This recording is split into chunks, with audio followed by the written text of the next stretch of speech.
अंत आत्मा रामी केला श्रीराम. शुकासारखे पूर्ण वैराग्य जाचे वसिष्ठा परी ज्ञान योगेश्वराचे.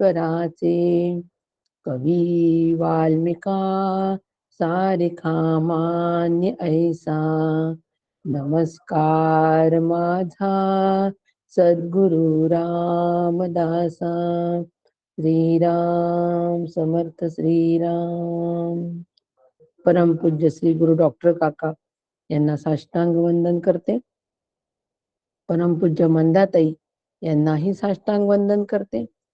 परमादरणीय सुनील काका यांना साष्टांग नमस्कार. आणि श्रोते, आपण जगदीशांची मूर्ती आहात, माझे प्रेरणास्थान, म्हणून आपल्यालाही साष्टांग वंदन करते. श्रोते, आपण जगदीश मूर्ती, श्रवणे बैसावे एकांती, स्थिर होईल माझी मती, आपणा कृपा प्रसादे पुनश्च एकदा आपणाला वंदन करते आणि आजच्या निरूपणाला प्रारंभ करते. चिंतनाचा विषय आपला दासबोध आहे आणि ह्या दासबोधाच्या अंतर्गत दशक 17वा आणि समास आपला 5वा सुरू आहे. 5वा समास जो आहे, यापूर्वी आपण अनुमान निरसन बघितलं बघा, आणि अनुमान निरसन पाहिलं, शिवशक्ती निरूपण बघितलं, श्रवण निरूपण पाहिलं. परंतु हे सगळं बघत असताना आज समर्थांनी आम्हाला अजपावर आणून सोडलेलं आहे. अजपा जप सगळ्यांना माहित असतो. अजपा जप म्हणजे काय? अजपा म्हणजे जो जपला जात नाही त्याला अजपा असं म्हणतात. म्हणजे ज्याला कधी जपण्याची आवश्यकता वाटत नाही त्याला अजपा असं म्हणतात. अ हा नकारार्थी प्रत्यय आहे त्याच्यामध्ये, आणि म्हणून अजपा हे परमार्थामधलं सगळ्यात मोठं साधन मानण्यात येतं. अजपा जप सगळ्यात मोठं साधन मानण्यात येतं. आता आपण जप करतो, आम्हाला जप म्हणजे काय सगळ्यांना माहित असतं, पण अजपा म्हणजे आपोआप जो होत जातो तो त्याला अजपा असं म्हणतात. म्हणजे काय? आपोआप होतो म्हणजे काय? म्हणजे ज्याचा जाणीवपूर्वक विचारपूर्वक असा जप करावा लागत नाही. जाणीवपूर्वक विचारपूर्वक असा जप करावा लागत नाही. म्हणजे ज्यावेळेला आम्ही जप करतो, आपण सगळे जप करतो, त्यावेळेला तिथे जाणीव असते की नाही, मी जप करतो ही जाणीव असते, मी कोणाचा जप करतो ही जाणीव असते. आजचा समास जो आहे हा अत्यंत महत्वाचा असा समास नक्की आहे. परंतु अजपा जप समर्थांनी या ठिकाणी श्वासाच्या माध्यमातून आम्हाला सांगितलेलं आहे. श्वासावर लक्ष केंद्रित करून तो जप करायचा, हे आज समर्थांनी त्याची ती पद्धत सांगितलेली आहे त्या अजपा जपाची. तर त्यामुळे आपल्या श्रीगुरूंना आपण विचारायचं, समर्थांनी सांगितले म्हणून आज आपल्याला याचा अभ्यास करायचा आहे. परंतु आपण ह्या अजपाचा जो आपल्या जीवनामध्ये जर आपण तो याच्याप्रमाणे समर्थांनी सांगितल्याप्रमाणे जर बसवून घेतला, तर ते आपल्या श्रीगुरूंना विचारायचं की अशा पद्धतीचा जप आपण करायचा का? नाही तर मग कसं होईल की उगीच गोंधळात टाकेल की समर्थ तर असं म्हणतात, आम्हाला तर असा जप सांगितला. असा गोंधळ साधकाचा होऊ नये एवढीच मी सुरुवातीलाच आपल्या सगळ्यांना विनंती करते. आजचं मला निरूपण जे आहे हे समर्थांनी सांगितलेल्या पद्धतीप्रमाणेच करावं लागणार आहे. तरी त्यातल्या त्यात मी आपल्या साधनेशी मिळती जुळती पद्धत जी आहे, वैचारिक जप हे सांगणार आहेच, प्रश्नच नाही. पण तरी सुद्धा काही ठिकाणी मला समासाचा आधार घ्यावाच लागणार आहे. त्या ठिकाणी मात्र कृपा करून कोणाचाही गोंधळ होऊ नये अशी मी आपल्या सगळ्यांना विनंती करते आणि समर्थांनाही विनंती करते. निश्चित गोंधळ होणार नाही. तर आपण बघतोय की अजपा शब्दाचा अर्थ जो आपोआप होत जातो, मुद्दाम करावा लागत नाही. म्हणजे जाणीवपूर्वक विचारपूर्वक प्रत्यक्ष असा जप करावा लागत नाही. म्हणजे जप करताना आपण जाणीव ठेवतो, तिथे विचार ठेवतो आणि प्रत्यक्ष कृती पण करतो. तिन्ही गोष्टी करत असतो की नाही, हे आपल्या रोजच्या अनुभवामधलं आहे की नाही. नामसाधना आपण करतो ती रोजच्या अनुभवामधली आहे की नाही, की तिथे जाणीव असते आपली. कोणती जाणीव असते? मी जप करतोय ही जाणीव असते तिथे. विचार असतो त्या ठिकाणी, जपाच्या मागे विचार असतो. कोणता विचार असतो?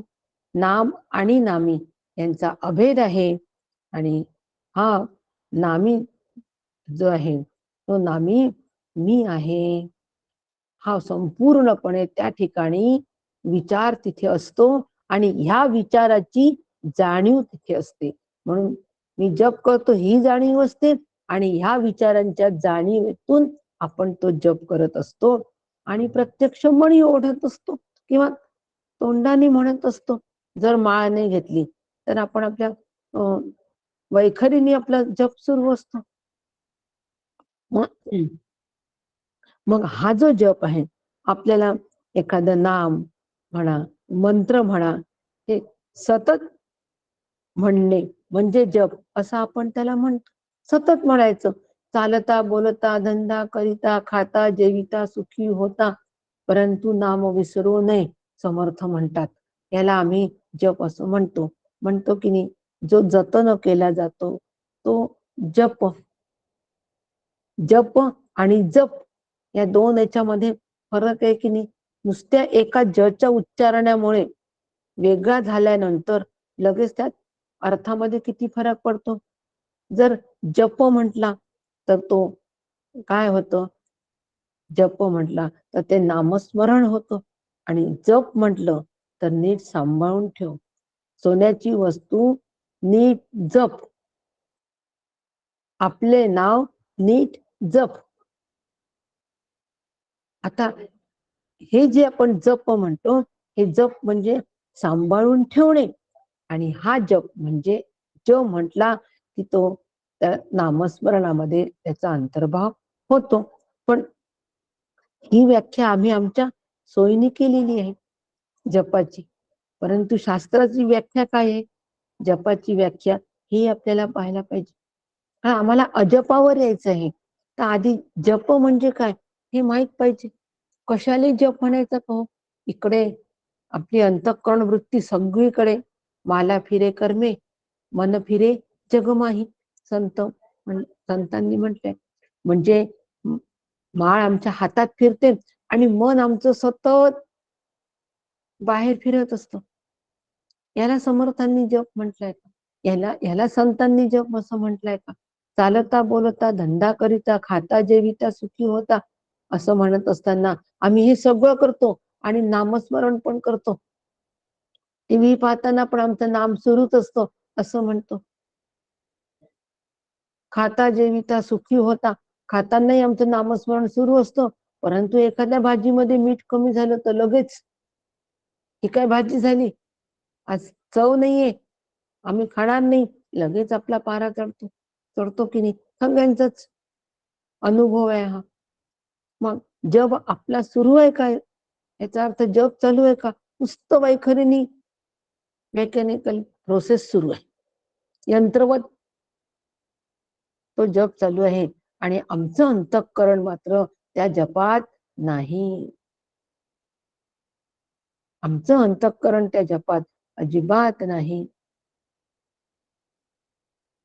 आणि म्हणून अंतःकरण त्या जपामध्ये असावं म्हणून जाणीवपूर्वक विचारपूर्वक जपाच्या मागची जी आहे विचार जो आहे तो समजून घेऊन आम्ही जप केला पाहिजे. म्हणून शास्त्राने पण जपाची व्याख्या सांगितली, तदर्थ भावानं जपा. काय व्याख्या आहे शास्त्राची? व्याख्या काय? तदर्थ भावानं जपा. म्हणजे याचा अर्थ असा आहे की मंत्राचा किंवा नामाचा ज्यावेळेला आम्ही पुनरुच्चार करतो त्यावेळेला, ज्यावेळेला आम्ही उच्चार करतो त्यावेळेला मात्र त्याच्या मागचा अर्थ लक्षात घेऊन, अर्थ लक्षात घ्यायचा आणि अर्थ लक्षात घेऊन मनातल्या मनात अतिशय हळू आवाजात तो मंत्र म्हणत राहायचा. याला जप असं म्हणतात. आणि असा जप आम्हाला जपायचा असतो. असा जप आम्हाला जपायचा असतो. जपून ठेवायचा असतो, म्हणजे सांभाळून ठेवायचा असतो. हे फार मोठं आहे. जपाच्या मागचा अर्थ जो आहे, हा अर्थ आम्ही लक्षात घ्यायचा. कोणता अर्थ आहे हो जपाच्या मागे? श्रीराम जय राम जय जय राम हा जप घ्या. ह्या जपाच्या मागे कोणता अर्थ आहे हे लक्षात घेणं फार गरजेचं आहे की. तर श्रीराम जय राम मधले 3 राम आहे या ठिकाणी. त्या 3 रामांच्या भूमिका लक्षात घ्यायच्या. पहिला राम सगुण राम, अवतारी राम. दुसरा जयराम ईश्वर रूप राम. आणि तिसरा जयराम ब्रह्मरूप राम. ह्या सगुण रामाचं, अवतारी रामाचं आम्ही नाम घ्यायचं, त्याचं रूप आठवायचं. आणि मग रूप आठवून मग त्याचा जो लक्षार्थ आहे नामाचा, राम या नामाचा हा वाच्यार्थ झाला. लक्षार्थ काय आहे? ब्रह्म आहे. म्हणजेच नामी काय आहे? ब्रह्म आहे. म्हणजेच हा जो राम आहे हा ईश्वर रूप आहे. आणि ईश्वराचं अधिष्ठान ब्रह्म आहे. आणि ते मी आहे. हा संपूर्ण विचार एका मंत्रात येतो. श्रीराम जय राम म्हणा की आपल्या उपस्थित दैवतेचा कोणताही जप घ्या. राम कृष्ण हरी म्हणा किंवा ओम नमः शिवाय म्हणा, ओम गणपते म्हणा. कोणताही मंत्र जो आपल्या उपास्य देवतेचा आहे, तर आपली उपास्य देवता ईश्वर रूपानेही ती आहे, अवतार रूपाने पण तीच आहे, आणि ब्रह्मरूपाने पण तीच आहे. उपास्य देवता ब्रह्मरूपाने पण तीच आहे. तिचं स्वरूप ब्रह्मरूप आहे. ते मी आहे. नाम आणि नामी याच्यात अभेद आहे, आणि तो मी आहे. बस ह्याला असा विचार ठेवून जाणीवपूर्वक ज्या वेळेला आम्ही जप करू, तेव्हा तो जप जपला जाईल. तोपर्यंत नाही. तोपर्यंत वैखरेने नाम आणि मन फिरे जगमाही. सगळं मनात सगळा विचार येतो, पूर्ण विचार येतो, आणि हातामध्ये माळ असते. दिसायला काय वाटतं? मन आम्ही जप करतोय, परंतु आम्ही जपात नसतो. म्हणून फार सावधगिरीने हा जप करावा लागतो हो. पूर्ण नामस्मरण हे पूर्ण साधन आहे. अगदी आत्मनिवेदनापर्यंत जाणारं साधन आहे. समर्थ कृपेची वचने गडावर झालेलं शिबिर फार उत्तम रीतीने झालं. प्रत्येक आचार्य अत्यंत सुंदर विषय प्रभावीपणे मांडत होते. येणारे सगळे साधक नवीन होते, परंतु सगळ्या नवीन साधकांच्या अंतरंगामध्ये समर्थ कृपेची वचनं अगदी नीट ठसवलीच. समर्थपणे सगळ्या आचार्यांनी आपली मतं मांडली. तेव्हा त्यांच्या सांगण्याचा सगळ्या आचार्यांचा एकच दिशा होती की समजून वाचा. समर्थ कृपेची वचनं, ही वचनं आपल्यावर तेव्हाच कृपा करतील जेव्हा त्याचा अर्थ आम्ही लक्षात घेऊ, जेव्हा ते समजून घेऊ, जेव्हा तो विचार सतत करू, तेव्हाच ही वचनं आमच्यावर कृपा करतील, अन्यथा करणार नाही. आणि म्हणून ह्या पद्धतीने आम्हाला जप करावा लागतो. आता या उलट अजप आहे. याच्या उलट अजपा की जो कधी करावा लागत नाही, त्याच्याकडे अर्थाकडे लक्ष ठेवावं लागत नाही. मग अजप समर्थांनी कसा सांगितला?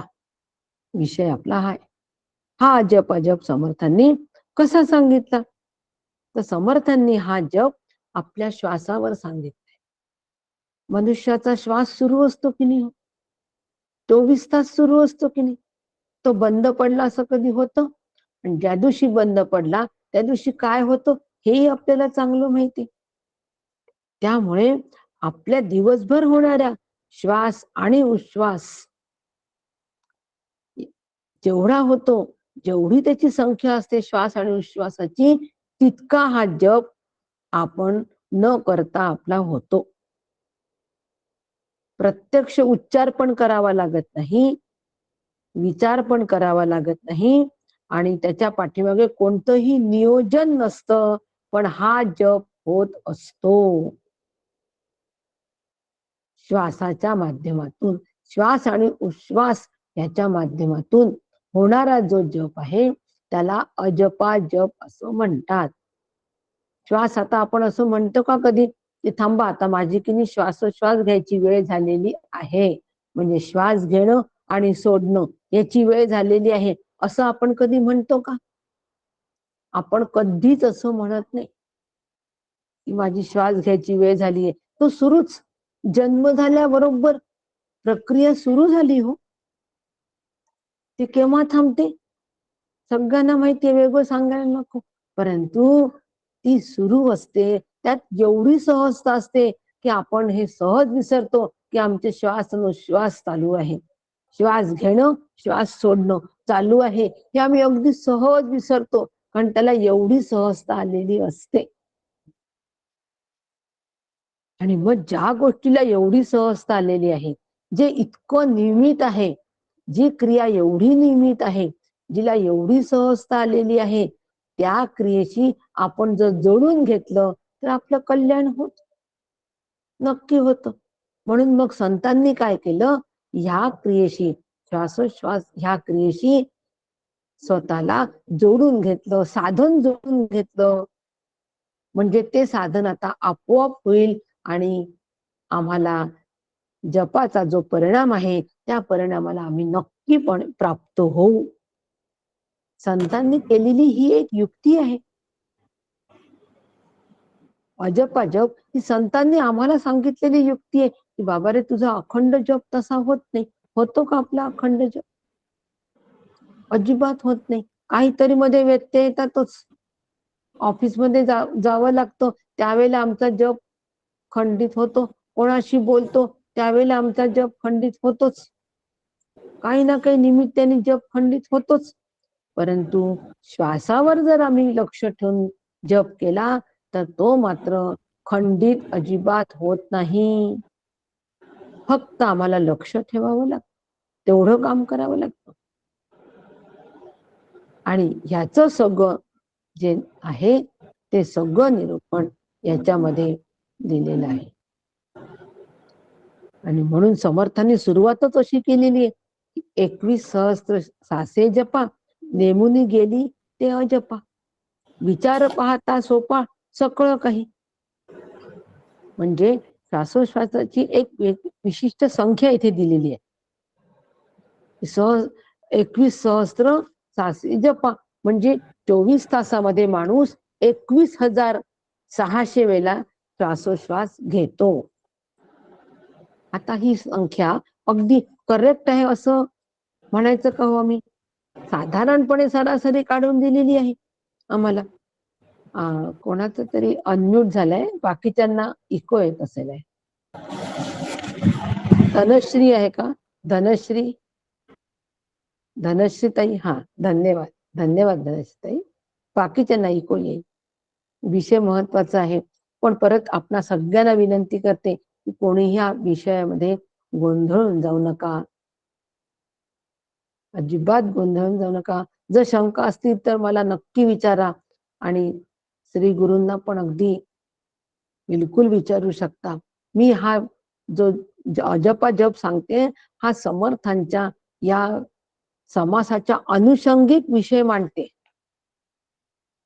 आणि म्हणून आपण हा समास वाचताना कुठेही आपलं कन्फ्युजन होऊ नये म्हणून सविस्तर घेते.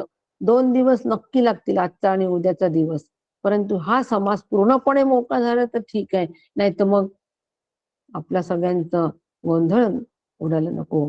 म्हणून साधारण सरासरी काढून दिलेली आहे आम्हाला की इतके इतके श्वास आहेत, हे शास्त्रीय आहे असं आपण बिलकुल मानण्याचं काही कारण नाही. पण संत कसे असतात? संत सर्वज्ञ असतात, सर्वज्ञ असतात संत. म्हणून त्यांनी सरासरीने हे सगळं काढून दिलेले आम्हाला. आता सर्वज्ञाचा अर्थ आपण काय धरतो की जगातलं सगळं माहीत असणं, सर्व अधिक ज्ञ. तर सगळं जगातलं माहीत असणं याला सर्वज्ञ आपण असं म्हणतो. परंतु इथे हा अर्थ अपेक्षित नाहीये.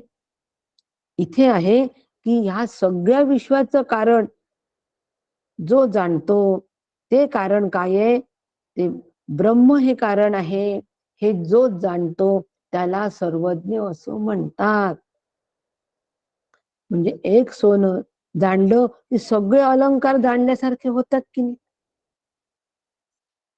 एक सोनं जाणलं की सगळे अलंकार जाणल्यासारखे होतात.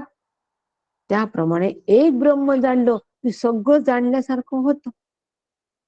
आणि हे जो जाणतो त्याला सर्वज्ञ असं म्हणतात. म्हणून संतांनी आम्हाला, जे सर्वज्ञ आहे त्यांनी हे सगळं जाणलं आहे, त्यांनी सांगितलं ना आम्हाला की इतके इतके श्वास आहेत, मग आपण त्यावर अगदी श्रद्धा ठेवावी. अगदी डोळे झाकून श्रद्धा ठेवावी. त्यामध्ये काहीही आम्ही शंका घेण्याचं कारण नाही. आणि म्हणून इतके आम्ही श्वास घेत असतो आणि इतके आम्ही श्वास सोडत असतो.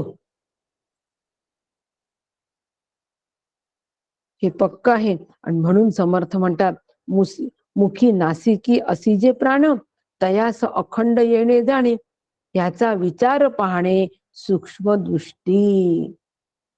आणि म्हणून याचा जो विचार आहे की तोंडा वाटे नाका वाटे हा जो अखंड ये जा जाणारा येणारा श्वास आहे, हा जो प्राणवायू आहे, यावर आम्ही लक्ष ठेवून पुढील प्रमाणे विचार करावा असं समर्थ आम्हाला सांगतात आहे की हा श्वासावर आहे पूर्णपणे.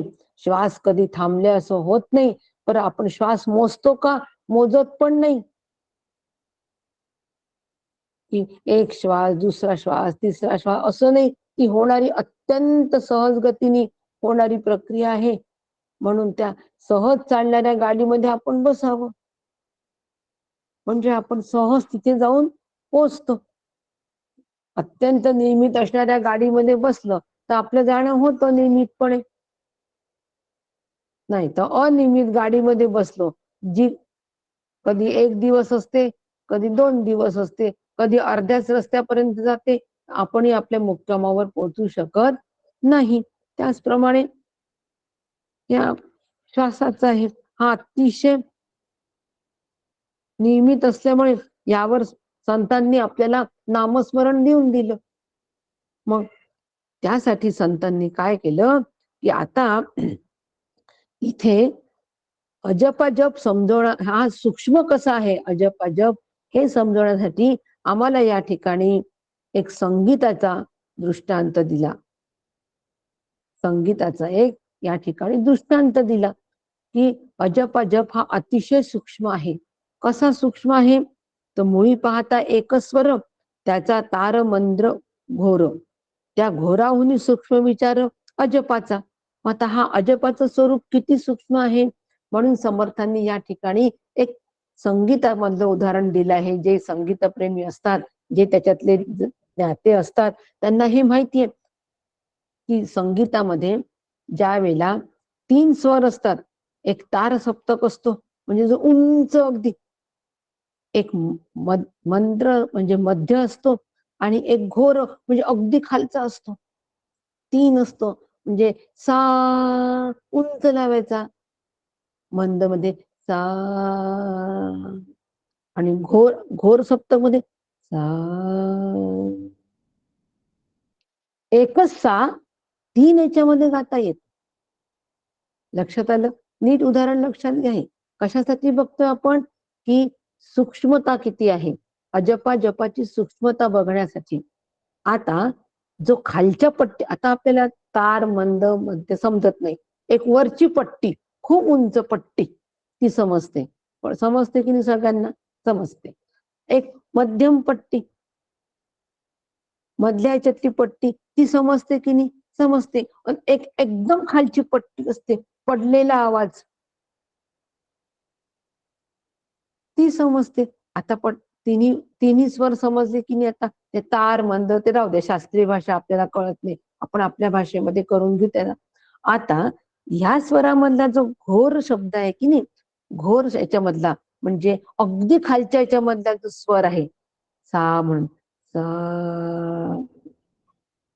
सगळ्यांनी करून पहा.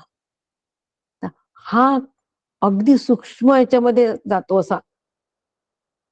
तर या सूक्ष्म स्वरात त्याच्यापेक्षाही अजपा सूक्ष्म आहे. अजपा हा विचार हा सूक्ष्म आहे. बस एवढंच त्याचं लक्षात घ्या. काही प्रयोग करू नका. एवढंच लक्षात घ्या या उदाहरणावरून. आता हे उदाहरण का स्पष्ट केलं मी? आपण ज्यावेळेला समास वाचाल तेव्हा आपण म्हणाल की हे संगीतातला काय भानगडी आली आणि हे कसं आहे. आता ज्याला संगीत तज्ञ आहे त्यांना ही सूक्ष्मता कळून जाते. आपल्या सर्वसामान्यांना कळत नाही, पण तरी सा म्हणून पाहायचं अगदी खालच्या आवाजामध्ये.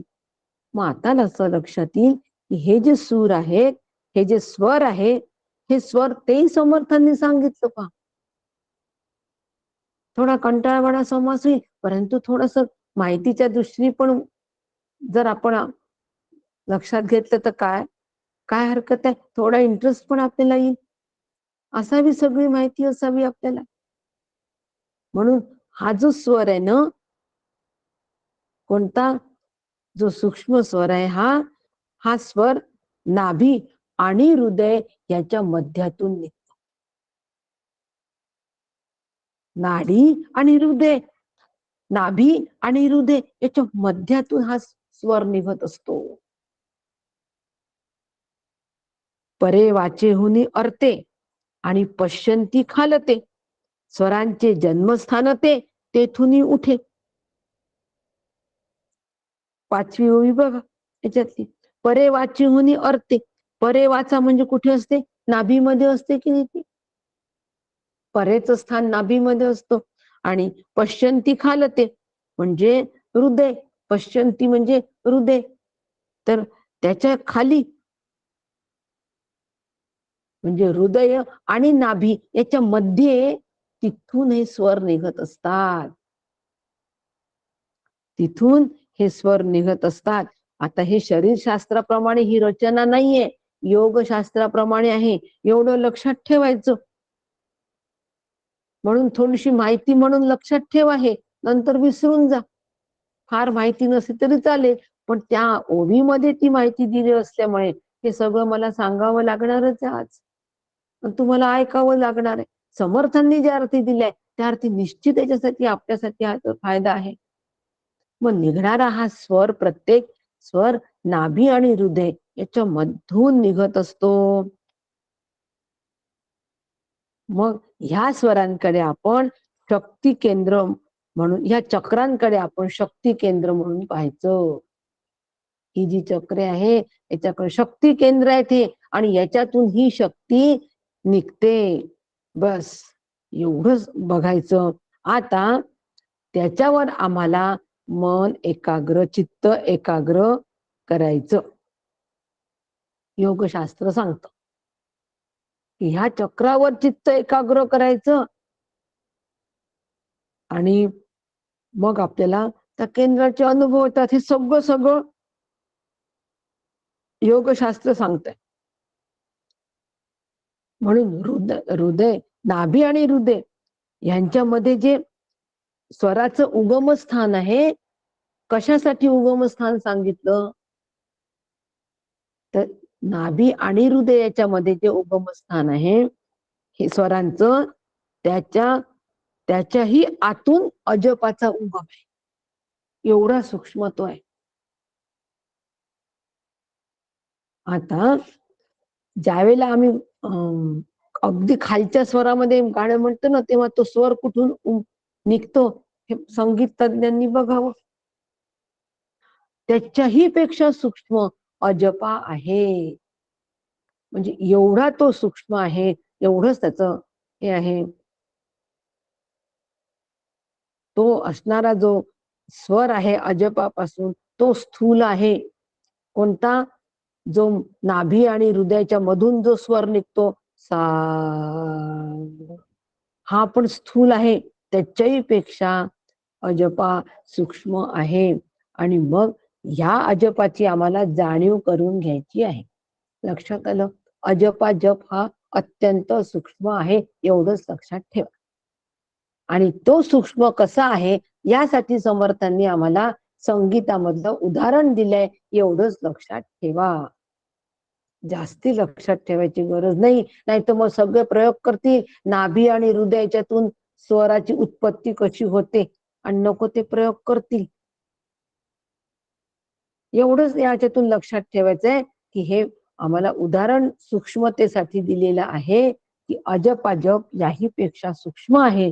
मग आता ह्याचा या अजपाची जाणीव करून घ्यायची असेल तर ही कशी करून घ्यायची जाणीव? तर समर्थ 6व्या ओवीमध्ये म्हणतात आहे, एकांती उगेच बैसावे, तेथे हे समजून पहावे, अखंड घ्यावे सांडावे प्रभंजनासी. काय म्हणतात समर्थ? इथे जप अपेक्षित नाही, अजपा जप करायला बसणे आम्ही एकांती उगीच बैसावे समर्थांनी म्हटलंय. पण इथे एकांतामध्ये बसा याचा अर्थ अजपा जप करायला बसणं असं नाही. कशासाठी एकांत मध्ये बसायचंय हे समर्थांनी सांगितलंय, जपासाठी नाही. एकांतामध्ये जपासाठी अजपा जपासाठी बसणे हे परस्पर विरोधी शब्द आहेत की नाही? एका ठिकाणी आपण बसतो ते मुद्दाम जप करायला बसतो की नाही? मान्य आहे की नाही सगळ्यांना? एका ठिकाणी शांत बसलो आहे, कशासाठी बसतो? थांबा जरा, माझं ना मन नाही लागत, इकडे तिकडे फिरण्यामध्ये जप करण्यामध्ये मन नाही लागून राहिलं. आता एका ठिकाणी बसतोच कसं? बैठकीमध्ये नाम घेतोच, म्हणजे बैठकीमध्ये नाम घेतलं की सगळं शरीर एका ठिकाणी स्थिर होतं, अंतःकरणही त्या यांनी स्थिर होतं आणि मग आम्ही जप करतो. आता इथे अजप अजप आहे, जो करायची काही आवश्यकता नाही, त्याला काहीच करावं लागत नाही, एवढा सहज आहे, तो करायला आम्ही बसतो असं म्हणणं म्हणजे काय आहे? प्रशांत एक्सप्रेस असं म्हणणं म्हणजे प्रशांत एक्सप्रेस. इकडे शांत म्हणायचं, इकडे एक्सप्रेस म्हणायचं, इकडे अजपा म्हणायचं आणि इकडे जप करायला बसतो म्हणायचं. परस्पर विरोधी भाषा आहे ही सगळी, ही एकमेकांशी अत्यंत विसंगत आहे. याचं पूर्वपद आणि उत्तरपद दोन्ही एकमेकांशी विसंगत आहे. म्हणून अजपा हे सगळं जप मध्येच आहे.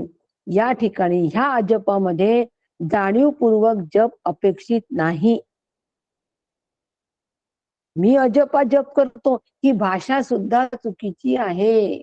जो कोणाला वाटत असेल की आम्ही अजपा करतो, आपण म्हणतो नामस्मरण करता? हो, आमचं सुरूच असतं,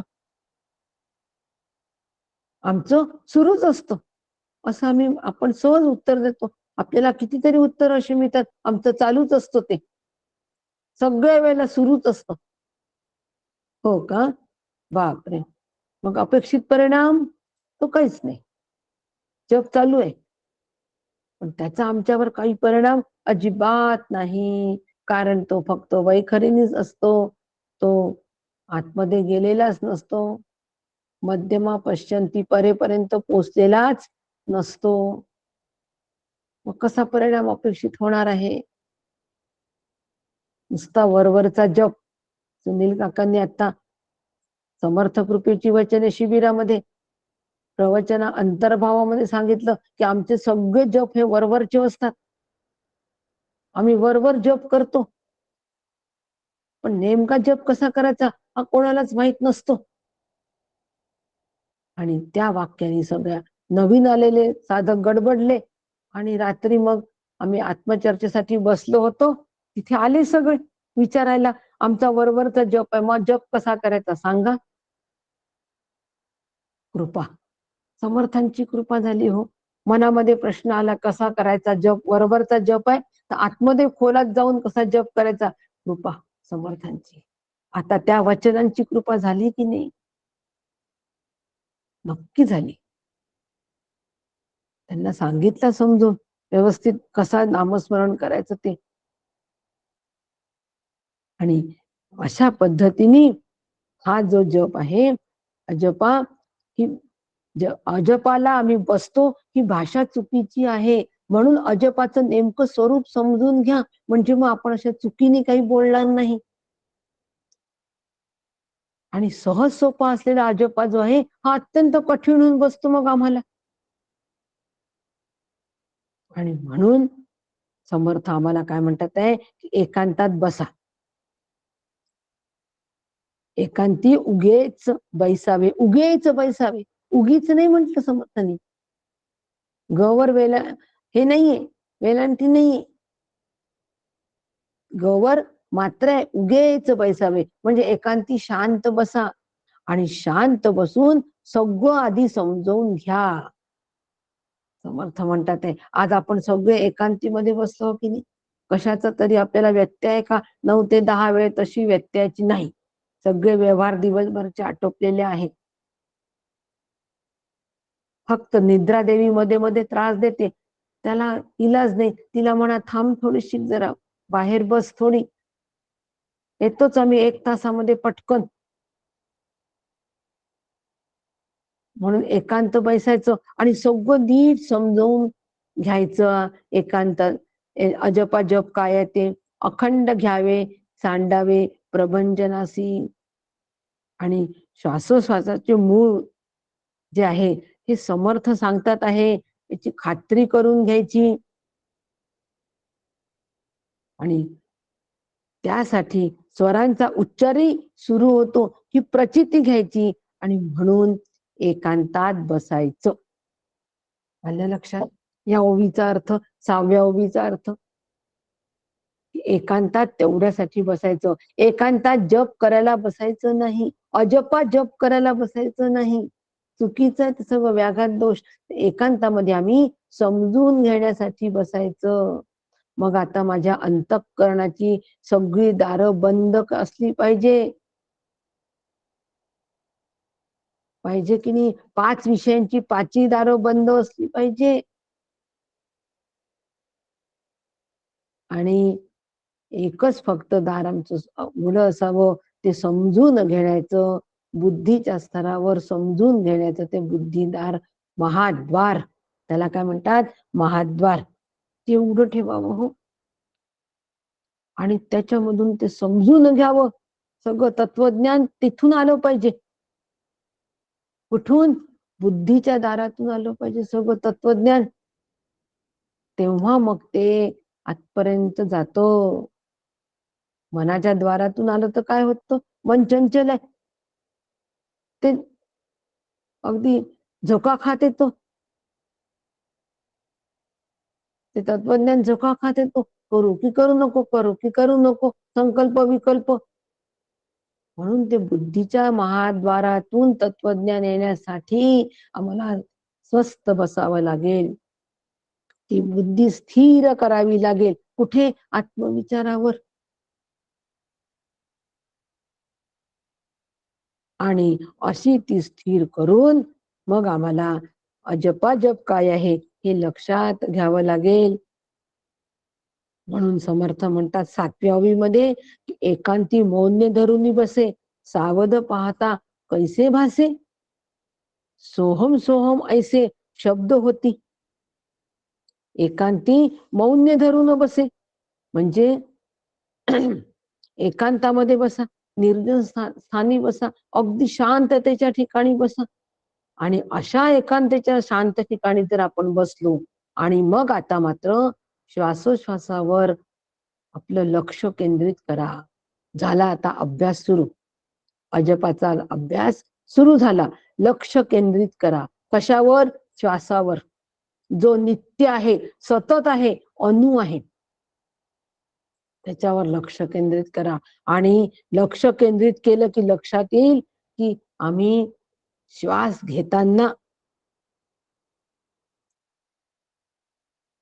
घेताना सोहम सो म्हणतो आणि सोडताना अहम म्हणतो. 6 म्हणतो घेताना, सोडताना अहम म्हणतो. करून पहा प्रयोग. 6 हं. सो हं. सो हं. आता इथे मुद्दाम करावे लागते दाखवायला, समजावून सांगायला, पण हे प्रक्रिया सतत चालू आहे. श्वास घेताना सो, सोडताना हम, घेताना सो, सोडताना हम. समर्थ म्हणतात हे शब्द तुम्हाला ऐकू येतील हो, सोहम सोहम ऐसे शब्द होती, हे ऐकू येतील तुम्हाला शब्द. खरंच कानाला ऐकू येतात का शब्द? त्याचंही उत्तर समर्थाने दिलेलं आहे. सध्या एवढंच लक्षात घ्या की हे शब्द आपल्याला ऐकू येतील. ऐकू येतील हे जे समर्थांनी म्हटलंय त्याच्या मागे समर्थांचा काय उद्देश आहे? समर्थांचा उद्देश आहे की तेवढं तुम्ही एकाग्रतेने लक्ष केंद्रित करा. अंतःकरण वृत्तीवर भर दिलाय समर्थांनी सगळा. लक्षात घ्या, अंतःकरण वृत्तीवर लक्ष केंद्रित करायचं आहे. त्याच्यासाठी एकांतात बसायचं आहे, विचार करायचा आहे आणि विचार करून मग त्या अंतःकरण वृत्तीवर सतत मला लक्ष ठेवायचं आहे, लक्ष केंद्रित करायचं आहे. आणि मग असं लक्ष केंद्रित केलं की आम्हाला सोहम सोहम सोहम हा नाद ऐकू येतो. सोहम घोषाची सतत घुमावा मानस या मंदिरी. सगळ्यांची भूपाळी खूप छान पाठ आहे हो, फार प्रसिद्धी झाली ही भूपाळी. प्रभात झाली स्वरूपनाथा या हो मम अंतरी मम हृदयी. आत्मजागृतीच्या वेळेला माझे श्री गुरु माझ्या अंतःकरणावर विराजमान आहे आणि सोहम नाद सतत माझ्या याच्यामध्ये राहायला पाहिजे. सोहमची जाणीव सतत राहिली पाहिजे. म्हणून सोहम घोष. घोष का बरं म्हटलं? कल्पना आहे. नामघोष, नामघोष बरं का म्हटलं? कारण घोष म्हणजे काय? मोठ्याने म्हणणं, प्रकर्षाने मोठ्याने म्हटलं. कशासाठी आपण मोठ्याने म्हणतो? संघाचे घोष असतात. का बरं मोठे मोठ्याने म्हणतात संघाचे घोष?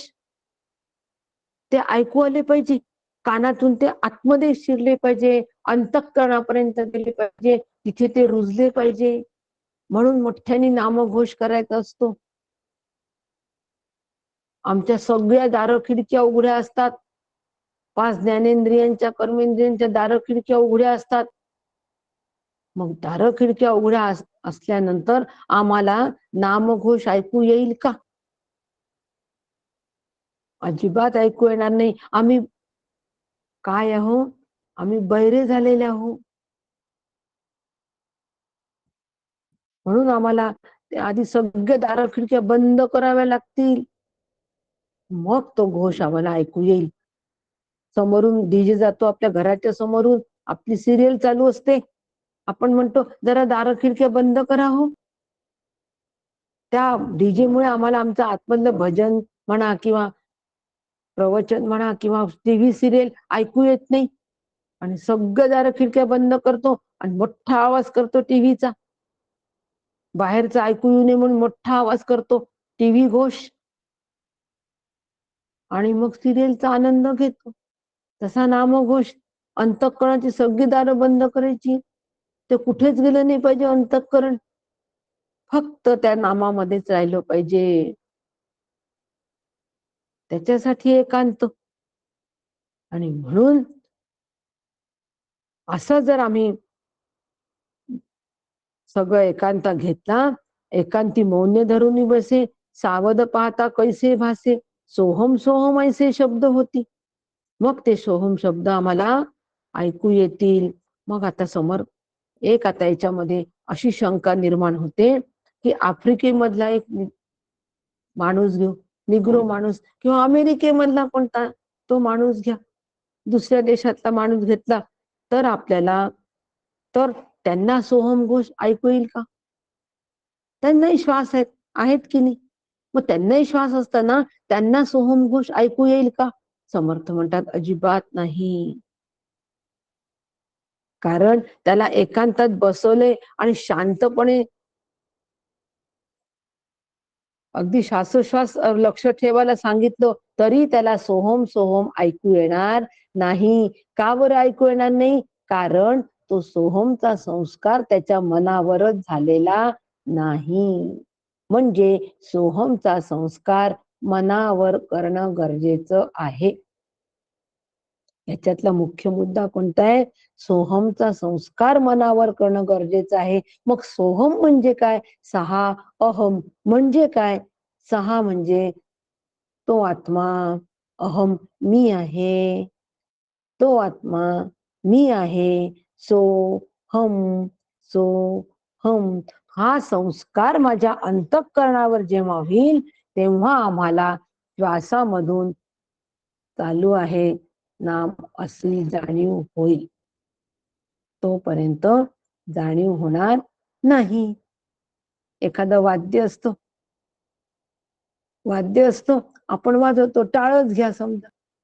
मुलं करतात असं. मुलं काय करतात? 2 भांडी घेतात, जाऊ द्या मुलं टाळ नाही घेत. 2 भांडी घेतात, ती एकमेकांवर अशी आपटतात, त्याच्यातून एक आवाज निघतो. आवाज निघाल्यावर त्या आवाजाला ते काहीतरी अर्थ देतात. आणि अर्थ दिल्यानंतर ते म्हणतात बघ हाच आवाज येतो की नाही. तो सांगतात दुसऱ्याला, आणि त्या दुसऱ्याला वाटतं हो खरंच हा आवाज येतो. रेल्वेची गाडी चालते, तो जो त्याच्यात आवाज येतो तो कसा येतो? झुक झुक झुक झुक असा आपण म्हणतो. झुकू झुकू झुकू झुकू अगीन गाडी असं म्हणतो. खरंच झुक झुक हा आवाज येतो का? अमेरिकन माणसाला झुक झुक आवाज येईल का? ट्रेनचा आवाज झुकझुक असा अमेरिकन माणसाला येईल का? नाही येणार. का नाही येणार? कारण त्याला तो शब्दच माहित नाही, तो संस्कारच झाला नाही. आमच्या अंतःकरणावर लहानपणापासून तो संस्कार झालाय. झुकू झुकू झुकू झुकू अगीन गाडी हा संस्कार लहानपणापासून झाला असल्यामुळे रेल्वे आली की तो झुकझुक आवाज येतो. आपण म्हणतो थांब थांब थांब, आवाज आला आवाज आला, गाडी आली गाडी आली. तसा हा सोहमचा संस्कार आम्ही आमच्या मनावर करावा लागतो. तेव्हा आम्हाला त्या श्वासाच्या माध्यमामध्ये हा सोहम आहे याची जाणीव होते संस्कारामुळे. म्हणजे महत्वाचा काय आहे? संस्कार महत्वाचा आहे, हे लक्षात घ्या. अजपा जपामधून महत्वाचा भाग जो कोणता असेल तो संस्काराचा आहे. तो संस्कार माझ्या अंतःकरणावर मी करून घ्यायचा आहे. मग आपण श्वासावर जप बसवला नाही तरी चालतो. तो संस्कार अंतःकरणावर होणं फार गरजेचं आहे. सोहम तो मी आहे. सोहमचा जप नाही बोला, त्याचा विचारच केला पाहिजे साधके. जप नाही सांगितला सोहमचा, विचार सांगितलेला आहे. त्या विचारावर मला एकाग्र व्हायचं आहे. त्यासाठी मला एकांतात बसायचं आहे. म्हणजे एकांतात बसून त्या सोहमच्या मागचा विचार लक्षात घ्यायचा. सहा अहम तो मी आहे. तो मी आहे. तो म्हणजे कोण? आत्मा, परब्रह्म, ब्रह्म मी आहे. मी आहे. मला ज्ञान होत आहे. मला ज्ञान का होतंय? कारण आत्मा ज्ञानरूप आहे. तो मी आहे. सहा अहम सहा अहम. मला झोपेमध्ये कळतंय मी का झोपलेला हो. मी झोपलो होतो, आम्ही गाढ झोपलो होतो असं आपण म्हणतो. आम्ही गाढ झोपलो होतो. मग हे ज्ञान कोणाला झालं हो? त्यावेळेला तर अंतःकरण पण नव्हतं झोपेमध्ये. मग हे ज्ञान कोणाला झालं? तो मी आहे. सहा अहम सहा अहम हा संस्कार आमच्या अंतःकरणावर आम्हाला प्रत्येक वेळा करून घ्यावा लागतो असं समर्थ म्हणतात आहे. मग हा संस्कार करून घेतल्यानंतर तो श्वासामध्ये आम्हाला तो सोहम नाद ऐकू येतो. संस्कार केल्याशिवाय नाही. म्हणून मग आता असं झाल्यानंतर हा संस्कार जर झाला नाही तर त्याला हे सोहम ऐकू येणार नाही. आगळचं झुकझुक झुकझुक जर सांगितलंच नाही आपण मुलांना तर मुलांना कळत नाही. आता नवीन सगळी मुलं घ्या, त्यांना लहानपणी ह्या बालगीत कोणी ऐकवलंच नाही. झुकू झुकू अगीन गाडीन मामाच्या गावाला जाऊया, हे गाणंच कोणी ऐकलं नाही. हो, बालगीतच ते मुलं ऐकत नाही. तर आता मुलं झुकझुक झुकझुक अगीन गाडी म्हणतच नाही, ट्रेन आली म्हणतात.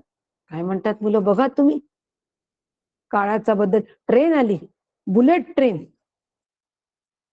सुपरफास्ट ट्रेन आली असं म्हणतात. आगगाडी पण नाही म्हणत हो, रेलगाडी पण नाही म्हणत, ट्रेनच म्हणतात सगळी लहान मुलं. संस्कार कोणता झालाय? झुकू झुकू तर झाला का? नाही. संस्कार जो झाला तोच ते बोलतात बरोबर. मग सोहमचा संस्कार जर आमच्या अंतःकरणावर झाला असेल तर आम्ही नेहमी सोहम या विचारामध्येच राहू, सतत राहू, म्हणजे तो अजपा झाला. जे सातत्याचं नित्य अणु असलेलं साधन याच देहामध्ये जे चालू आहे श्वासोश्वासाचं, त्याच्यावर त्याला संतांनी बसवून घेतलं की बाबा रे, तुझी माळ खाली गळून पडते, झोप आली की ती गळून पडते, कामामध्ये ती बाजूला राहते, राहते की नाही बाजूला कामामध्ये. जप करतोय आणि काम आलं, आता एवढं काम करून घेतो, माळ घेतो खुंटीवर ठेवतो, माळ खुंटीवर, हरी खुंटीवर, चित्तात प्रपंच चाललो कामाला. तुझी माळ खुंटीवर राहते, तुझा जप पूर्ण होत नाही. म्हणून मग संतांनी ही युक्ती केली की जे नित्य अणु तुझ्या शरीरात चालू आहे ना, आणि ते तुला जाणवत आहे, फक्त लक्ष एक केंद्रित कर, बस. लक्ष एक केंद्रित कर. लक्ष एक केंद्रित करायला श्वासोश्वास हे साधन दिलेलं आहे. तो जप त्याच्यावर बसवलेला आहे. आणि म्हणून स्वतः समर्थ म्हणतात, एकांती मौन्य धरून बसला, तेथे कोण शब्द झाला. 10वी 11वी पहा, सोहम ऐसा भासला अंतर्यामी.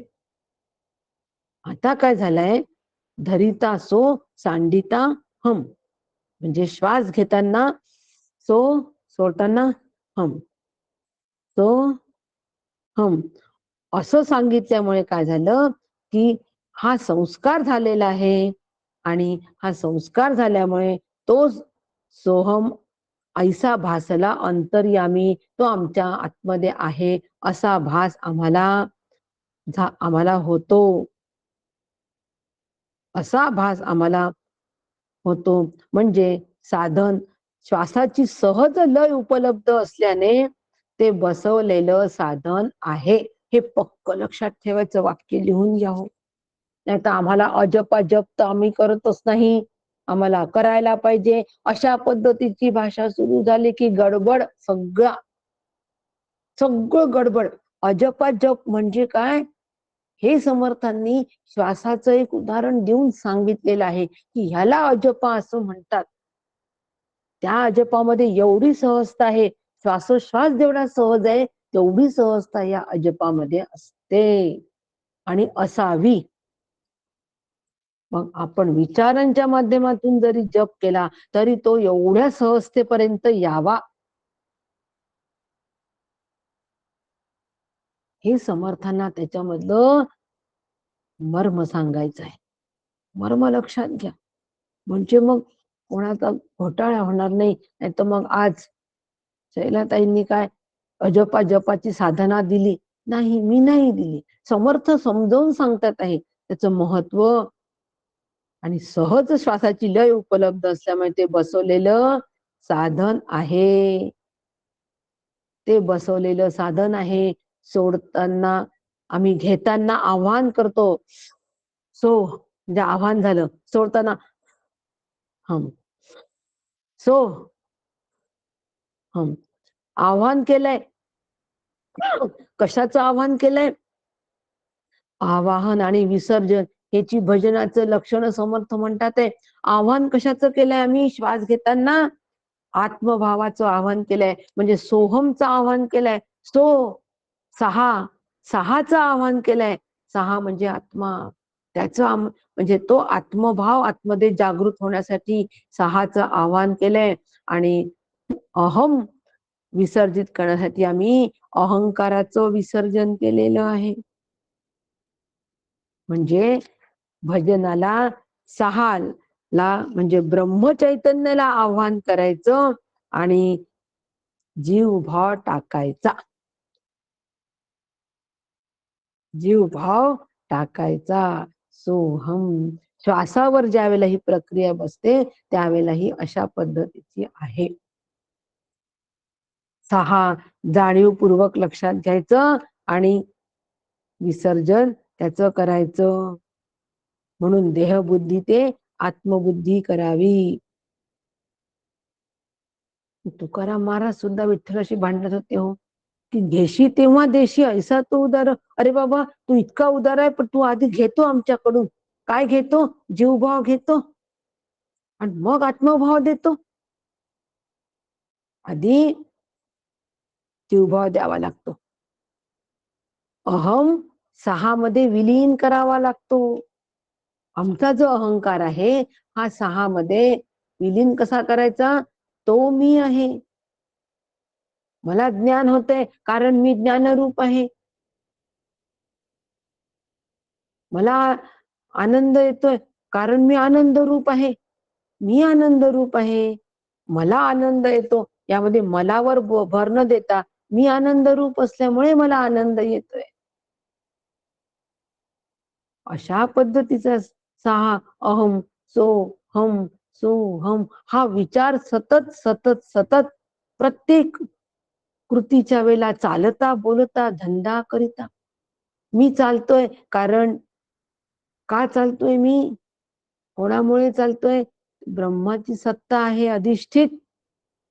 त्याच्या अधिष्ठानावर मी चालतोय. ते चैतन्य माझ्या अंतरंगात वास आहे म्हणून मी चालतोय, म्हणून मी खातोय, म्हणून मी बोलतो आहे. चालता बोलता धंदा करिता, खाता जेविता सुखी होता. नाम विसरो नये. कधी विसरता कामा नाही की हे कोणाच्या सत्तेवर होत आहे, हे कोणाच्या अधिष्ठानावर होत आहे. सगळ्या हालचाली देहाचे व्यापार कोणामुळे होतात हे कधी विसरू नये. एक क्षण सुद्धा विसरता कामा नये. एक क्षणाचा सुद्धा विसर होता कामा नये. सोहम 6 अहम 6 अहम ते मी आहे, ते मी आहे ही जाणीव सतत रासावी. प्रत्येक क्षणाला चालता बोलता धंदा करिता, हर्षकाळी विषमकाळी पर्वकाळी प्रस्तावकाळी सगळ्याच्या वेळेला जाणीवेमध्ये जर आमचं सगळ्या झाल्या ह्या क्रिया तर एक दिवस आम्ही सहज तेच होऊन राहतो. अजपा तेच होऊन राहतो. आणि मग असा भक्ताचा अहमभाव देव स्वतः अहमभाव देव घेऊन घेतो आणि मग आम्हाला आत्मभाव देतो. 6 अहम सोहम हमसा सोहम हमसा. हा देण्या घेण्याचा व्यवहार आहे हो. भगवंताशी देणं घेणं असं झालं पाहिजे माझं. तो भगवंता मी तुला छान 1000 रुपयाची पूजा करतो, तू मला किती दे? 1000च्या दुप्पट तिप्पट दे. हा देण्या घेण्याचा व्यवहार नाही मान्य भगवंताला. भगवंताला हा देण्या घेण्याचा व्यवहार मान्य आहे की तू जीवभाव दे, मी तुला आत्मभाव वापस देतो. जीवभाव दे, आत्मभाव घे. 6 घेतला श्वासाच्या माध्यमातून. ते अत्यंत नियमित असल्यामुळे, श्वास नियमित असल्यामुळे नियमितपणाची सवय लागण्यासाठी तरी त्याचा साधन म्हणून उपयोग करायचा. जसा स्मरणीचं साधन म्हणून उपयोग करतो. पण स्मरणी सगळं काही आहे का? म्हणजे माळ सगळं काही आहे का? एक दिवस ती माळ सुटलीच पाहिजे असं आपण म्हणतो की नाही? साधन सुटलंच पाहिजे की नाही? ध्येयरूप झालं पाहिजे ना, साध्यरूप झालं पाहिजे ना. तसं हेही साधन सुटलं पाहिजे म्हणजे श्वास बंद पडले पाहिजे असं नाही. आता तो सहज भावात आम्हाला राहता आलं पाहिजे. तो मी आहे. बस आता तो मी आहे म्हणायची पण या ठिकाणी आम्ही तसदी घेऊ नये, त्रास घेऊ नये. नुसतं आहे. मी आहे सुद्धा नाही. फक्त आहेची जाणीव अंतःकरणात आहे. बस. मी सुद्धा विसर्जित. इथपर्यंत साधन मला न्यायचं आहे. याला निवेदन, आत्मनिवेदन असं म्हणतात हो. आणि म्हणून ह्यासाठी आम्हाला विचारच करावा लागेल. विचार विचार आणि विचार. म्हणून विचारुनी अहंकारू सांडीजे. मग असतीच वस्तू होई जे आपली स्वस्ती सहजे आपण केली. म्हणून विचार करावा लागेल आणि ह्या विचारांनी आम्हाला हा अहंकार जो आहे, हा अहम आहे, हा अहम पूर्णपणे आम्हाला सांडून दिला पाहिजे. मग अहंकार सांडून गेला की तिथे वस्तू तिथेच आहे, आत्मवस्तू तिथेच आहे. आपली स्वस्ती सहजे आपणच केली, मलाच हे करायचं आहे. म्हणून विचार विचार आणि विचार हेच एकमेव साधन आहे. आता हे कसं आहे हे आपण आपला आज पूर्ण समाज झालेला नाहीये, त्याच्यामुळे 10 ओव्यांपर्यंत आपण साधारण आलेलो आहोत. याच्या पुढच्या सगळ्या ओव्या ज्या आहेत त्या आपण उद्या बघू, उद्याच्या वर्गामध्ये. आज वेळ झाली आहे, या ठिकाणी थांबते. कोणीही परत गोंधळात जाऊ नका. परत परत सांगणं तेच आहे. उद्या परत अधिक स्पष्ट करून सांगेन. आज या ठिकाणी माझ्या वाणीला विराम देते. जय जय रघुवीर समर्थ. रामकृष्ण हरी. रामकृष्ण हरी. जय श्री